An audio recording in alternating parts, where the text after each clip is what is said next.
गरिमा खन्ना जी। राधे राधे गुरु जी। राधे राधे महाराज जी। महाराज जी, मन को नियंत्रित करना बहुत कठिन है। महाराज जी, आपने अपने मन को कैसे नियंत्रित किया? भगवान के भरोसे और कठोर वैराग्य, दो चीजें हमारे जीवन में रही। कठोर वैराग्य, गंगा का किनारा जो भगवान भेज दे वो पाना, नहीं तो भूखे रह जाना, पर कभी भी भगवत विस्मरण न होने पावे।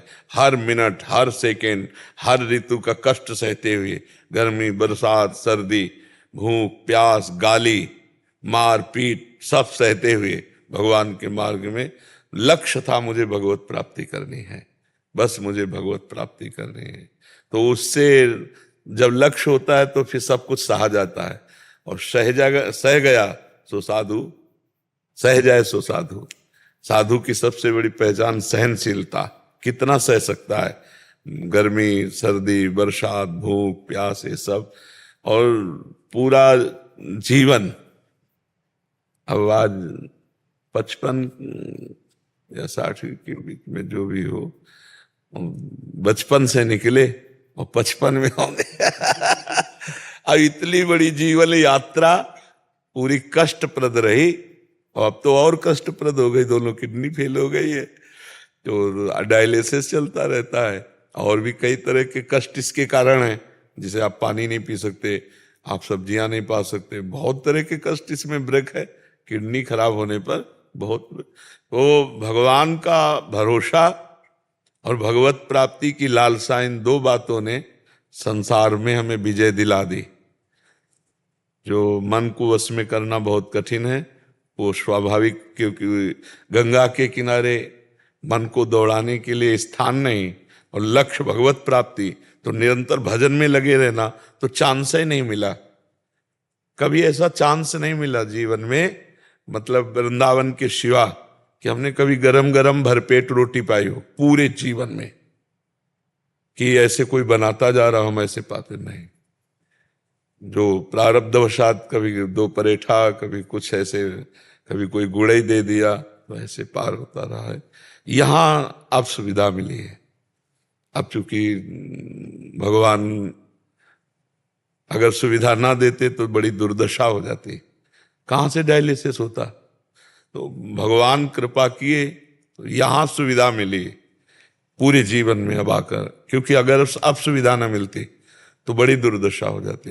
इतनी सब व्यवस्था कैसे होती? जहाँ भोजन की सुविधा ली थी वह कैसे होता? तो देनहार कोई और है, देते रहते दिन रैन। उनको लगा कि अब व्यवस्था की जरूरत है, तो भगवान व्यवस्था कर दी है। अरे जी, पूर्व में कोई दोस्त नहीं रहे आपके? गंगा किनारे वाले का दोस्त कौन बनेगा? महादेव बनेंगे, दूसरा कौन बनेगा? भगवान किसी का कोई दोस्त होता है जब कुछ हो पास ना, तब दोस्त होता है ना। हमारे पास भगवान के सिवा कुछ था ही नहीं। एक अचला, कमंडल, छड़ी, इसके सिवा कोई है नहीं, तो दोस्त कौन होगा ना? जब दोस्त नहीं तो दुश्मन का सवाल क्या होता है? दोस्त किसी, सब हमारे भगवान हैं, इतनी मान्यता है। सब में मेरे प्रभु विराजमान, वही कृपा करके दर्शन दे ले आए, वह उसी भाव से मिलते हैं। किसी से अपनापन नहीं, आज तक किसी से अपनापन नहीं।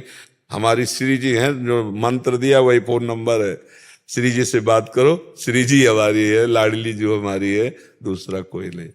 बस अब धीरे धीरे यात्रा अंतिम की तरफ जा रही, तो और प्रसन्नता है कि पूरा जीवन निकल गया, कोई अब अंतिम जा रहे हैं भगवान की तरफ, धीरे धीरे रोज का रोज जा रहा है।